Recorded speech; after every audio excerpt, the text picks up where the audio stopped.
Hi everyone, welcome back to another tutorial from Crazy Gamer. Today in this video, I'm going to show you how to delete items in Once Human. If your inventory in Once Human is getting full or there are some items you want to remove, then this tutorial will show you the correct way.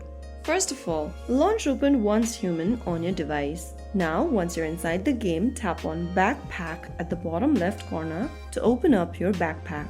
From your backpack, select the item you want to delete. You can choose the unnecessary item and tap on it, and to delete the item, click on the trash can. Now, select the amount of the item you want to delete by tapping on the minus or the plus button and click confirm. Soon after you do that, you will be able to delete the item from your backpack. You can repeat this step for every other item you want to delete. So there you have it. That is how you can easily delete an item from your inventory or your backpack in Once Human. If you found the video helpful, don't forget to like, share and subscribe to our channel.